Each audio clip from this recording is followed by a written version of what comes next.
से सैलाब से हुए नुकसान और मुतासरीन की मदद को लेकर चर्चा की मांग की जा रही है, लेकिन हाउस इस बात पर बात करने को तैयार नहीं है। इस दौरान लीडरान ने उमर अब्दुल्ला के करीबी वजीर पर बड़े करप्शन में शामिल होने का भी इल्जाम लगाया है। इस दौरान बीजेपी लीडरान ने असेंबली स्पीकर अब्दुल रहीम राथर पर भी जानिबदारी का इल्जाम लगाया। हालांकि बीजेपी के इस हंगामे पर एनसी लीडरान ने कहा है कि बीजेपी सिर्फ मीडिया की तवज्जो हासिल करने के लिए हंगामे कर रही है। देखिए, ऐसा है कि हम पिछले 4 दिन से ये डिमांड कर रहे हैं कि जो अगस्त में फ्लड आया, लैंडस्लाइड्स आए, जो तबाही हुई, उस पर एक आधे घंटे की या 1 घंटे की डिस्कशन की जाए। वो स्पीकर साहब ने पिछले कल भी कहा था कि हम क्वेश्चन आवर के बाद आपको अलाउ करेंगे, लेकिन वो नहीं किया। और आज फिर दोबारा हमने जब ये डिमांड उठाई तो स्पीकर साहब ने मना कर दिया, और जो नॉर्मल बिजनेस हाउस है उसको चलाने के लिए उन्होंने कहा। मना करने की कोई खास वजह? मुझे लगता है कि गवर्नमेंट चाहती नहीं है, ऐसी सीरियसनेस नहीं देखती है कि इतने लोग मर गए हैं। मेरी अपनी कंस्टिट्यूंसी में 11 लोग मर गए थे इसमें फ्लड में, और तकरीबन 16 घर बिल्कुल ही ज़मीन दोष हो गए थे। और उन लोगों को जो एशक्रिशिया मिला, उसके बाद जो बाकी उनको रिहेबिलिटेट करना था, रोड की कनेक्टिविटी का इशू है, वहाँ पानी बांधा अभी तक 2.5 महीने से वो बोतलें ले लेके पानी पी रहे हैं। तो कहीं ना कहीं गवर्नमेंट नॉन सीरियस है, और उसके लिए गवर्नमेंट का ध्यान दिलाने के लिए हमने कहा था कि चाहे किश्तवाड़ में जो ट्रेजेडी हुई, या हमारे कठुआ में हुई, या बाकी जगह जो सैलाब आया, पूरी जम्मू कश्मीर में, इवन कश्मीरी वैली में भी काफ़ी नुकसान हुआ, लेकिन गवर्नमेंट अगर सीरियस अपने लोगों के मुतालिक, उनको आधे घंटे के लिए डिस्कशन करने में क्या एतराज़ था? क्योंकि हम सभी की ये मंशा है कि हम सारे लोग जो फंसे हुए सैलाब में जो सफ़र हुए लोग, उनकी मदद करें। लेकिन ये डिस्कशन नहीं करना, एक्शन लेना तो दूर की बात है, डिस्कशन ही नहीं करना, इससे लगता है कि गवर्नमेंट नॉन सीरियस है, और जो लोग मरे हुए हैं और जो सफ़र कर रहे हैं उनके प्रति टोटली इनसेंसिटिव है। और जो सरकार ने वादे किए थे 1 वर्षों के भीतर हम मुफ्त वो फ्री में राशन देंगे, 12 सिलेंडर देंगे, 1 लाख युवाओं को, हम युवतियों को नौकरी देंगे। हमने कहा शुरुआत तो करो, 1 साल अभी आपका हो गया, कम से कम 10,000 से शुरुआत करो, युवाओं को नौकरी तो दो। कहीं पे सरकार हमें टिकती हुई दिख नहीं रही। ये वैसे करेंगे, लेकिन हम जनता की आवाज बनकर खड़े रहेंगे, और हम कहीं पे पीछे नहीं है। हम उसके लिए हर समय तत्पर तैयार हैं, और सबसे बड़ी बात, हम बहस के लिए तैयार हैं, डिबेट के लिए तैयार हैं। ये कहीं पे भी इनको छोड़ते कहीं हैं, ये चले कहीं और जाते हैं। तो हमारे लोगों को ये इग्नोर करने की पॉलिसी जो स्पीकर साहब ने भी अडॉप्ट की हुई है, वो भी उन्हीं के सत्ता पक्ष के कहने पे चल रहे हैं। ये हमारा आज का होता कर रहे हैं। हम डिमांड क्यों नहीं कर रहे हैं? उनकी सरकार का मंत्री और प्रमुख मंत्री, डिप्टी चीफ मिनिस्टर, उसमें आरोप में घसीट हो गया, और मांग नहीं करेंगे? ये कैसे हो सकता है? स्पीकर ने तो बोला आप बाद में बात कर सकते हैं। कहां बात है? स्पीकर तो 3 दिन से यही बात कह रहे हैं, कोई समय नहीं देते। स्पीकर वाइज है, ये मैं आपको बात कह रहा हूं। वो सरकार के साथ मिले हुए हैं, जो सरकार चाह रही है। बहुत बड़ा लॉस जम्मू कश्मीर में अगस्त के महीने में हुआ। फ्लड आया, गरीब लोगों के मकान तबाह हुए, फसलें तबाह हुई, हॉर्टिकल्चर लैंड तबाह हुई, स्ट्रक्चर तबाह हुए, लाइव स्टॉक तबाह हुआ, और उन लोगों ने एक आशा बांधी जम्मू कश्मीर सरकार से। भारत सरकार के बड़े बड़े मंत्री यहाँ पे आए लॉस असेसमेंट के लिए। जम्मू कश्मीर सरकार को बोला कि एक रिपोर्ट सबमिट करो। हमें गिला इस बात का है कि अभी तक लॉस असेसमेंट की रिपोर्ट सबमिट नहीं की है भारत सरकार को। दूसरा, आज बहुत बड़ा स्कैम रिवील किया है, एक्सेलसर की फ्रंट पेज स्टोरी है। करोड़ों रुपए के टेंडर्स अलॉट किए गए हैं, सारी गाइडलाइंस को वायलेट करके, और किसी पर्टिकुलर आदमी को फायदा देने के लिए आज फ्रंट पेज स्टोरी है। मैं ये कहता हूं, उस कॉन्स्टिट्यूएंसी के एमएलए कौन है, उस कॉन्स्टिट्यूएंसी के मिनिस्टर कौन है? क्या वो उमर साहब के नज़दीकी मिनिस्टर हैं? क्या वो लेट नाइट तक डिस्कशन करते हैं, नहीं करते हैं उमर साहब के साथ? अगर वो करते हैं, आप पता करिए आज जो स्टोरी लगी, अगर वो लेट नाइट डिस्कशन करते हैं उमर साहब के साथ, क्या यही लेन देन की बातें चल रही है वहाँ पे? क्या यही स्कैम की बातें चल रही है वहाँ पे? अगर चल रही है तो आप रिजाइन करें, अगर आपको शक है तो सीबीआई को आप रेफर करें। देखिए, बीजेपी के पास कहने को कुछ है नहीं, एक्सप्लॉइटेटिव बातें करके, डिविजिव पॉलिटिक्स करके, और उन्होंने असेंबली में आज बदकिस्मती से असेंबली को कम्युनलाइज करने की कोशिश की, पोलराइज करने की कोशिश की। इनको ये चाहिए कि इस हाउस की एक सेंटिटी है, इसका एक तकद्दुस है, उस तकद्दुस को मद्देनजर रख के यहाँ पे लोग हमको माइनॉरिटी देख रहे हैं, और लोगों के इश्यूज आज टेकअप होने थे। क्वेश्चन आवर को इन्होंने डिस्टर्ब किया। कई क्वेश्चंस थे, मेरा खुद का एक बहुत इंपॉर्टेंट क्वेश्चन था हेल्थ इंस्टीट्यूशंस को लेके, लेकिन बदकिस्मती से इन्होंने ड्रामा किया। बेसिकली अपनी नाकामियों को छुपाने की खातिर लोगों का ध्यान जो है डिविएट करने के लिए इस तरह के छिछोरे हरबे इस्तेमाल करते हैं। बीजेपी वॉकआउट करेगी तमाशा मीडिया अट्रैक्शन गेन करने के लिए। इनके पास तमाशों के सिवाय जमात के पास कुछ भी नहीं है। देखिए, गोदी मीडिया इनका अपना है, किसी अखबार पे छपवा दिया और वो अभी टेंडर प्रोसेस को लेके है। टेंडर प्रोसेस में कोई स्कैम तो तब है जब कहीं पेमेंट्स रिलीज हो, स्कैम तो तब है जब कहीं जो काम है वो अलॉट हो जाए। अभी जो टेंडर हुआ है, टेंडर पे सवालिया निशान हुआ है। टेंडर की अभी टेक्निकल सैंक्शन होनी है, उसकी स्क्रूटनी होनी है, टेंडर पास होता है, फेल होता है, ये इसके बाद का प्रोसेस है। तो टेंडर पे तो कोई स्कैम आप कह नहीं सकते। जम्मू कश्मीर के एजी मनोज सिन्हा ने दहशतगर्दों से जुड़े मामलों में 2 सरकारी मुलाजिमीन की सर्विस खत्म कर दी है। ये कार्रवाई आर्टिकल 311 के तहत की गई है, जो इंतजामिया की दहशतगर्दी के तय जीरो टॉलरेंस पॉलिसी को दोहराती है। बर्खास्त मुलाजिमीन में रियासी के रहने वाले गुलाम हुसैन शामिल हैं, जो डिपार्टमेंट ऑफ एजुकेशन में टीचर थे और लश्कर तैयबा के ओवरग्राउंड वर्कर के तौर पर काम करने के इल्जाम में थे। रिपोर्ट्स के मुताबिक हालिया कार्रवाई के साथ अब तक 82 सरकारी मुलाजिमीन को दहशतगर्दों से ताल्लुक के इल्जाम में नौकरी से निकाला जा चुका है।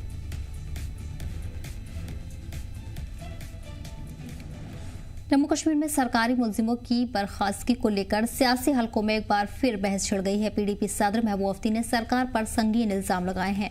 उन्होंने सोशल मीडिया प्लेटफॉर्म एक्स पर पोस्ट करते हुए कहा है कि 2 सरकारी मुलाजिमों को दहशतगर्दी से ताल्लुक रखने के इल्जाम में बगैर किसी सबूत और सफाई का मौका दिए बर्खास्त कर दिया गया। महबूब मुफ्ती ने कहा कि इस तरह के इक़दाम मुसलमानों, खासकर कश्मीरियों को एक साजिश का हिस्सा दिखा रहे हैं। साथ ही उन्होंने लिखा कि पहले तो मजहबी बुनियादों पर रिजर्वेशन पॉलिसीज में नाइंसाफी की गई, जैसा कि हालिया खुलासों से सामने आया। अब बेकसूर अफसरान को बगैर किसी सुनवाई के बर्खास्त किया जा रहा है, जिसमें जज, ज्यूरी सभी शामिल हैं।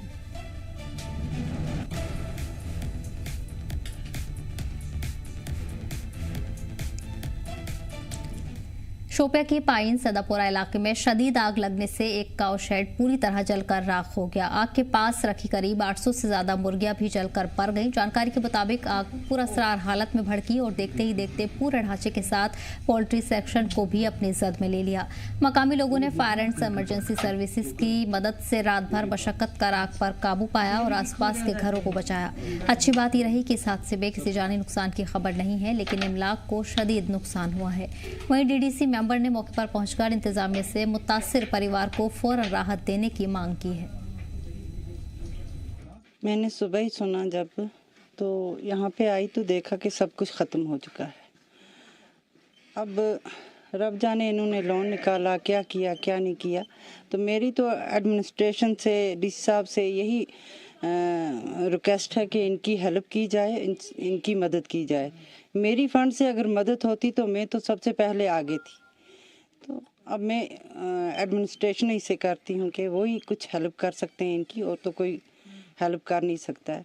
तो जो कुछ था इनके साथ वो सब कुछ ख़त्म हो गया। ये तो ज़मीन पे आ गया है, इसके पास तो कुछ भी नहीं रहा।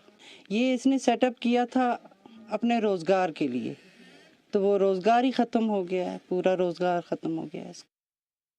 चक सैदपुरा में रहता हूँ मैं, और पोल्ट्री फार्म था मेरे पास, 800 बच्चे वो भी ख़त्म हो गए, और घास था कुछ 4-4.5 हज़ार, और इसमें करी थी कोई 100-150 फटे मैंने जावेद से लिए हुए थे ऊपर खामा डालने के लिए, वो भी जल गया। ये सब खत्म। आंध्रप्रदेश फॉरेस्ट महकमे ने पुलिस गुंड के ताबून से बड़ी कार्रवाई करते हुए 34 CFT गैर कानूनी फिर से लकड़ी जब्त की है। ये कार्रवाई डिविजनल फॉरेस्ट ऑफिसर इकबाल रसूल डार की निगरानी में की गई है। जानकारी मिली थी कि कुछ लोग जंगल से गैर कानूनी तौर पर लकड़ी निकाल रहे हैं। इस पर फॉरेस्ट टीम और पुलिस ने मुश्तरका मुहिम चलाकर कंपार्टमेंट नंबर 41 सिंध रेंज से लकड़ी बरामद की। जांच में पता चला है कि मुलजिमीन ने जंगल में एक सूखे पेड़ को काटकर लकड़ी तैयार की थी। मामले में पुलिस स्टेशन गुंड में FIR दर्ज कर ली गई है। वहीं DFO इकबाल रसूल डार ने कहा है कि गैर कानूनी कटाई में शामिल किसी को भी बख्शा नहीं जाएगा और जंगलों की हिफाजत के लिए सख्त कार्रवाई जारी रहेगी। जी, हमें टिप ऑफ मिली थी, इंफॉर्मेशन मिली थी, specific input regarding the felling of a dry standing fir tree. तो जल्द से जल्द जो है पुलिस को भी हमने साथ में लेके जॉइंटली जो है वहाँ ऑपरेशन किया। वो टिम्बर हमने सीज़ की, जो 4 बंदे थे उनको आइडेंटिफाई करके उनके खिलाफ FIR की। टिम्बर सीज्ड है, वो यहाँ सीजर उसकी कन्फिस्केशन प्रोसीडिंग शुरू हो जाएंगी इस ऑफिस में। और उस एरिया में हमने अब प्रोटेक्शन फोर्स को भी कल भेजा था फ्लैग मार्च के लिए। मैं खुद भी इंशाल्लाह फ्लैग मार्च करूँगा जो भी सेंसिटिव एरियाज़ है यहाँ पर। प्लस जो हमारे सेंसिटिव ब्लॉक्स है या सेंसिटिव एरियाज़ है फॉरेस्ट के हमारे गांधरबल डिस्ट्रिक्ट में, वहाँ पे हम जो है नाइट पेट्रोलिंग भी करा रहे हैं और आने वाले दिनों में जो है हम लार्ज फ्लैग मार्च भी करेंगे। और मेजरली जो है जो टिम्बर रिलेटेड जो क्राइम है वो बहुत कम हुआ है in the past 2 years with these efforts. They will be booked under the law Indian forest act के सेक्शन 26 में, और उनको यही मैसेज है कि प्लीज़ डोंट डू इट। इसमें जेल जा सकते हो आप लीगल तरीके से लकड़ी ले लीजिए, आप कॉरपोरेशन से लकड़ी ले लीजिए, अगर आपको फायरवुड लेना है आप लीगल मीन से लकड़ी लीजिए, अगर आपको घर बना रहे हो तो अगर आप फॉरेस्ट की विसिनिटी में रह रहे हो तो एलिजिबल हो आप कश्मीर फॉरेस्ट नोटिस से लकड़ी ले लीजिए, लेकिन don't take law into your own hands. Shopian police ने गैर कानूनी माइनिंग के खिलाफ बड़ी कार्रवाई करते हुए 2 डंपर, 1 टिपर और 2 ट्रैक्टर जब्त किए हैं। ये गाड़ियां हीरपोरा, तुरकवांगम और कीगम इलाकों में बिना इजाजत माइनिंग और मिनरल्स ट्रांसपोर्टेशन में मलूस थे। पुलिस स्टेशन हीरपोरा ने एक ट्रैक्टर को बिना वैलिड दस्तावेजों के संचालन पर जब्त किया और FIR दर्ज कर ली है। इसी तरह तुरकवांगम पुलिस पोस्ट ने एक टिपर और एक ट्रैक्टर जब्त किया है, जिस पर FIR जैनपुरा थाने में दर्ज हुई है। पुलिस ने कहा है कि जिले के कुदरती वसाइल की हिफाजत के लिए मुहिम जारी रहेगी और गैर कानूनी माइनिंग में शामिल किसी को भी बख्शा नहीं जाएगा।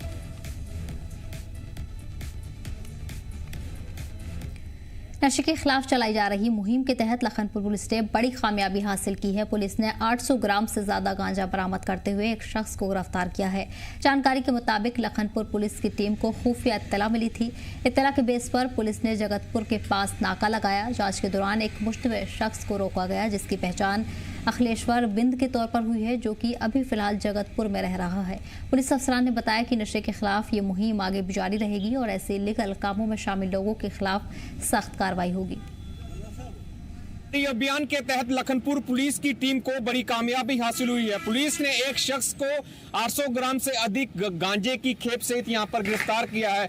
आपको बता दें कि पुलिस को पुख्ता सूचना थी कि इस इलाके में यहां पर गांजे की तस्करी होती है और इसी के आधार पर पुलिस ने यहां पर नाकेबंदी की हुई थी और नाकेबंदी के दौरान पुलिस की टीम ने एक शख्स को यहां पर गिरफ्तार किया है, जिससे 800 ग्राम गांजे की खेप यहां पर बरामद हुई है। पुलिस की जीरो टॉलरेंस की नीति जो नशे के खिलाफ है वो लगातार जारी है और पुलिस ने आम लोगों से भी अपील की है कि आपके इलाके में अगर कोई इस तरह से नशे की वस्तु बेचता है या फिर किसी भी प्रकार से तस्करी करता है तो तुरंत पुलिस को इस बात की सूचना दें, क्योंकि लगातार नशे के खिलाफ जो है पुलिस की धरपकड़ जारी है, चाहे वो चिट्टे की बात की जाए, चाहे शराब की बात की जाए या इस तरह से गांजे की बात की जाए। किसी भी प्रकार से कोई तस्करी हो तो पुलिस तुरंत हरकत में आती है और पुलिस ने आज 800 ग्राम गांजे सहित एक शख्स को गिरफ्तार किया है और इस संदर्भ में लखनपुर पुलिस थाना में विभिन्न धाराओं के तहत मामला दर्ज कर अगली कार्रवाई पुलिस ने यहां पर शुरू कर दी है। कठुआ से सरबजीत सिंह, जी जम्मू कश्मीर लद्दाख के लिए।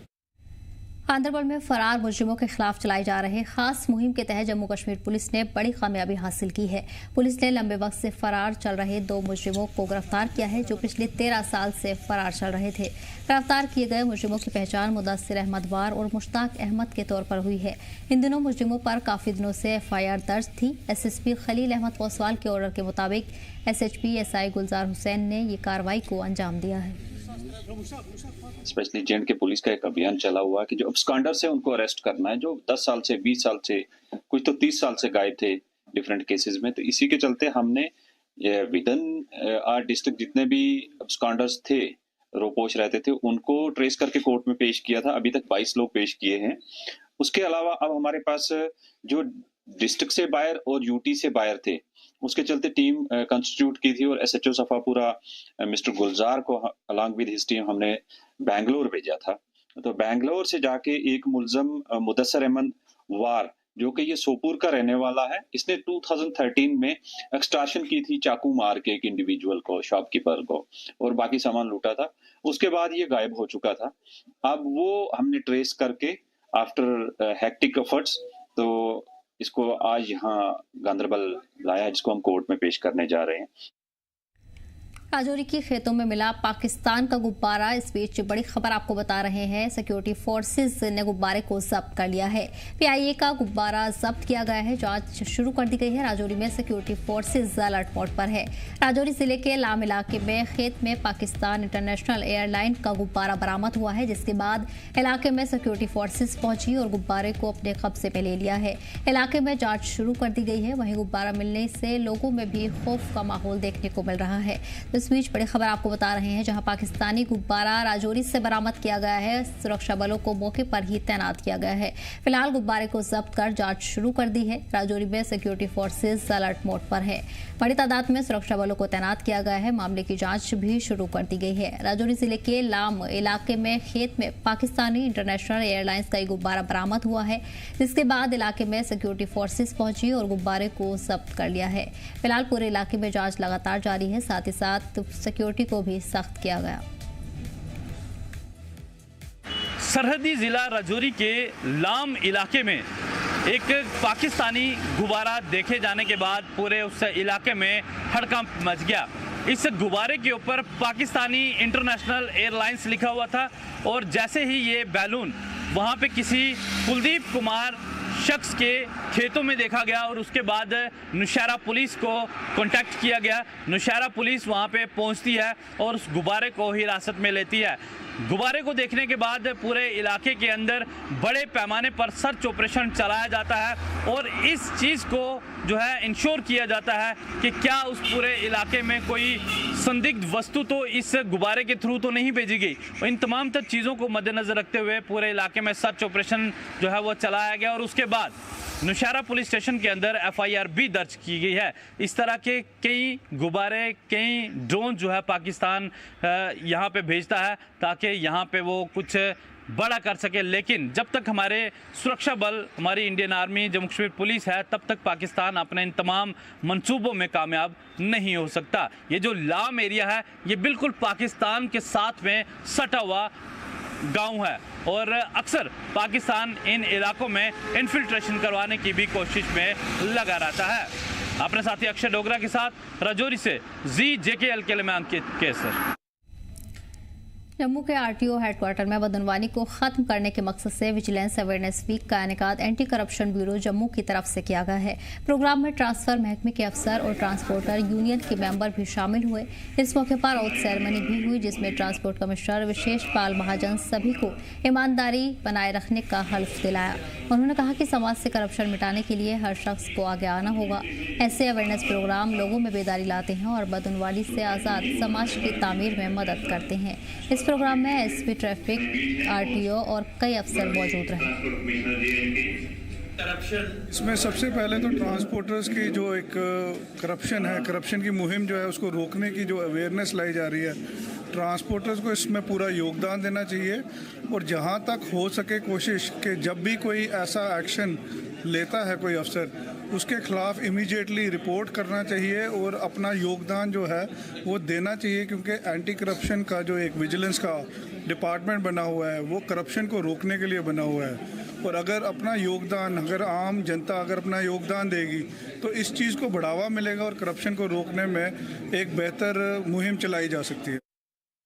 ये बहुत इम्पोर्टेंट है। हम सब लोगों से ये रिक्वेस्ट कर रहे हैं कि करप्शन को जितनी जल्दी अपनी सोसाइटी से निकालें उतना अच्छा है। एक कॉमन आदमी सफ़र करता है, इसीलिए सरकार हर चीज़ को टाइम बाउंड और डिजिटलाइज कर रही है ताकि हम जो फाइल डिले करता है उसको भी सवाल कर सकेंगे अननेसेसरी चीज़ें क्यों डिले हो रही हैं। मैंने कहा ना, जैसे ट्रांसपोर्ट कमिश्नर साहब ने कहा कि आप मीडिया के दोस्तों जितना इसको आगे भेजेंगे, जितना इसको आप फैलाएंगे उतना अच्छा है, उतना लोगों में अवेयरनेस होगी, उतना ही लोग इसको फॉलो करेंगे। ये जो अवेयरनेस वीक्स मनाए जाते हैं, ये जो constant endeavour of the government agencies है to ensure transparency, this is one major thrust week, day, month जो मनाते हैं। मुझे आज आपको ये बताते खुशी होती है कि लोग छोटी छोटी चीज़ों को भी सोशल मीडिया पे लाते हैं सामने से। ट्विटर के ऊपर, फेसबुक के ऊपर लोग अपनी शिकायत दर्ज कराते हैं और जब हम उनकी वो शिकायतों को कहीं ना कहीं कोशिश करते हैं निवारण करने का, a message goes and that is very important. जब मैं ये लाइन पढ़ रहा था उसमें लिखा गवर्नमेंट एंड सिटीजन। अगर आप रिश्वत देंगे नहीं तो कोई आपकी जेब से निकालेगा नहीं। लाइन में खड़ा होना सीख लेंगे तो चीज़ें खुद बिल्कुल सही तरीके से चलेंगी। इन अवेयरनेस वीक्स का हम तो रेगुलर इन चीज़ों की चर्चा करते हैं, लेकिन ये weeks mean to lay more emphasis, to go out, to reach out to the public, interact with them and tell them why we should be more vigilant in our day to day routine. वज़ीर आला उमर अब्दुल्ला ने आज SKICC में मरहूम वली मोहम्मद ईटू की जिंदगी और ताउन पर पेश बायोग्राफी दुर्राए नायाब का इजरा किया। इस मौके पर वज़ीर आला ने ईटू को खराज अकीदत पेश करते हुए कहा कि वो एक विजडरी और ईमानदार लीडर थे जिन्होंने पूरी जिंदगी आवाम की भलाई और तालीम के लिए वक्फ की। ये किताब उनकी बेटी और वज़ीर सकीना ईटू ने लिखी है। प्रोग्राम में कई बड़ी हस्तियां, सियासी लीडर और राइटर्स मौजूद रहे जिन्होंने ईटू के ताउन को याद करते हुए उनके नजरियात को मुतासिर करने का नजरिया बनाया।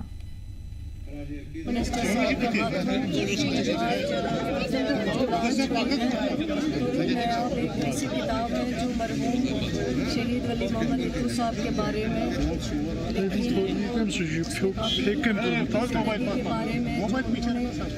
अपने टाइम पे जितनी डेवलपमेंट के साथ उनका मिलने का अंदाज, जो उनका कंट्रीब्यूशन रहा है एज वकील, एज मिनिस्टर, एज MLA और एक नूराबाद की वैसे थे एक टीचर, जो उनका कंट्रीब्यूशन रहा है वो सारी चीज़ें जो हैं इस किताब में जो है कलमबंद की गई है ताकि जो जनरेशन नई है जिनको उनके बारे में नहीं पता है वो भी इसमें जान सके कि इस किताब के दौरान मरहूम शहीद वली मोहम्मद ईटू साहब कौन थे, जो उनकी शहादत हुई है और जो उन्होंने अपने टाइम पे। पुलवामा पुलिस ने आज लौह पुरुष सरदार वल्लभ भाई पटेल की 105वीं जयंती को राष्ट्रीय एकता दिवस के तौर पर बड़े ही जोश खरोश के साथ मनाया। इस मौके पर SSP तनुश्री ने सहाफ़ियों से बात करते हुए बताया कि ये दिन देश की एकता और भाईचारे को मजबूत करने के लिए मनाया जाता है। उन्होंने लोगों से भी अपील की है कि सभी लोग सरदार पटेल के जरिए किए गए कामों को याद करें और देश में एकता बनाए रखने का हल्फ लें। तनुश्री ने बताया कि राष्ट्रीय एकता दिवस के मौके पर पुलवामा पुलिस कल run for unity march past और हल्फ बर्दारी प्रोग्राम करेगी। पुलवामा पुलिस ने आवाम से अपील की है कि वो इन प्रोग्राम्स में बढ़ चढ़कर हिस्सा लें। सरदार वल्लभ भाई पटेल की 150th बर्थ एनिवर्सरी इस साल हम लोग मना रहे हैं। इसमें इस एकता दिवस में सरदार वल्लभ भाई पटेल की हम लोगों ने सबको पता है कि इंडिया के यूनिटी और इंटीग्रिटी में उनका क्या रोल रहा है। इसीलिए इसको एक बड़े भव्य तरीके से सेलिब्रेट करने के लिए जो हम लोग प्रोग्राम कर रहे हैं उसकी जानकारी देने के लिए बुलाए हैं और लोगों को इस सेलिब्रेशन में पार्टिसिपेट करने के लिए एक इनविटेशन भेजने के लिए भी ये हमने मीडिया को बुलाया है। आज इसमें 31 अक्टूबर को रन फॉर यूनिटी का आयोजन किया जाएगा पुलवामा डिस्ट्रिक्ट में और मार्च पास्ट और प्लेज की भी हमारे पास प्रोग्राम है और यहाँ पे हम लोग एकता वृक्ष का भी वृक्षारोपण करेंगे। तो इसमें हम लोग जनरल सिविल से भी उनको न्योता भेज रहे हैं कि एक बढ़ चढ़ के इसमें पार्टिसिपेट करें और इस सेलिब्रेशन को एक बड़ा भव्य बनाएं। बांदीपोरा में लौह पुरुष सरदार वल्लभ भाई पटेल की 150वीं जयंती को लेकर तैयारियां जोरों पर है। इस मौके पर जिले भर में मुख्तलिफ प्रोग्राम किए जा रहे हैं। SSP बांदीपोरा एजाज अहमद जरगर ने बताया कि नेशनल यूनिटी डे के तहत कल रन फॉर यूनिटी प्रोग्राम होगा जिसमें तलबा, पुलिस और सिविल सोसाइटी के लोग हिस्सा लेंगे। उन्होंने कहा कि इस तरह के इनेकाद सरकार पटेल के ताउन को याद करने के साथ साथ नौजवानों को यकजहती और इंटीग्रिटी की वैल्यूज को अपनाने के लिए मुतासिर करते हैं। सरदार वल्लभ भाई पटेल जो कि grand iron man of India थे, उनकी कंट्रीब्यूशंस को लेके हम 150वीं जो उनकी बर्थडे एनिवर्सरी है 31 को जो फॉल कर रही है उसके उपलक्ष्य में डिफरेंट प्रोग्राम्स का इनाकाद हम कर रहे हैं। अभी in the run up to national unity day हमने काफ़ी प्रोग्राम्स कराए भी हैं, अवेयरनेस प्रोग्राम्स स्कूलों में, काउंसलिंग सेशंस करवाए हैं, डिबेट और ऐसे कंपटीशंस भी करवाए हैं और लेकिन 31 से मेन इन प्रोग्राम्स का आगाज़ होगा। 31 की शुरुआत हम करेंगे, हर पुलिस स्टेशन से लॉन्च सेरेमनीज होंगी नेशनल यूनिटी रन की। इसके बाद एक ग्रैंड यूनिटी रन होगा जो कि हम डिस्ट्रिक्ट हेडक्वार्टर्स पे करेंगे जिसमें हमने सभी स्टेक होल्डर्स को बुलाया है। हमारी अपील होगी जनरल यहाँ पब्लिक से, हर एक यूथ कम्युनिटी से कि ज़्यादा से ज़्यादा उसमें यूनिटी रन्स में पार्टिसिपेट करें। फिलहाल इस बुलेटिन में इतना ही। हमें दीजिए